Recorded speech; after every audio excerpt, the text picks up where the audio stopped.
রাজধানীর চকবাজার এলাকায় সোমবার ইফতার বাজারের অভিযান পরিচালনা করে নিরাপদ খাদ্য কর্তৃপক্ষ।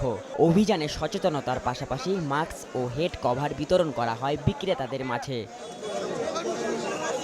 এক পাশে সচেতন করার জন্য বসানো হয়েছে বুথ, আরেক পাশে খোলা ড্রেনের ওপর অস্বাস্থ্যকর পরিবেশে বানানো হচ্ছে জিলাপি। একই সঙ্গে খোলা আকাশের নিচে পসরা সাজিয়ে রাখা আছে রকমারি ইফতার আইটেম। কাটা ফলের ওপর উড়ছে মাছি, এজন্য শুভঙ্করের ফাঁকে ক্রেতাদের সঙ্গে। পাশাপাশি হ্যান্ড গ্লাভস ও মাস্ক ছাড়া বেচা বিক্রিতে ব্যস্ত ইফতার বিক্রেতারা। সাধারণ ক্রেতারা বলছেন এমন অভিযান তেমন কোনো কাজে আসে না।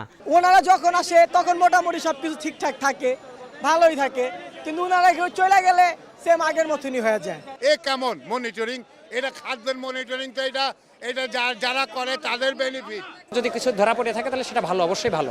বসুন্ধরা ডায়া প্যান্ট এখন নতুন মোড়কে আরো আধুনিক। বসুন্ধরা ডায়া প্যান্ট ওর ভালোর জন্য।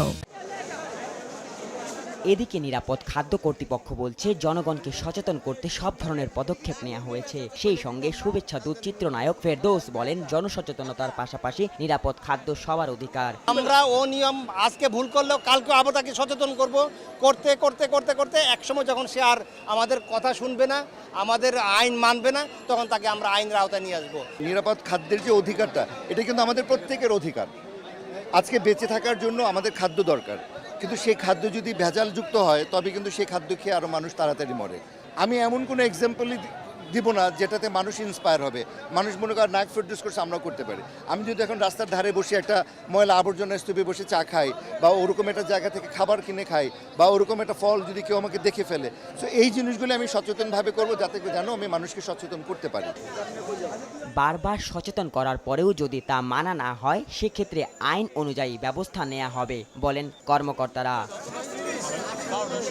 নজরুল ইসলাম, সময় সংবাদ, ঢাকা।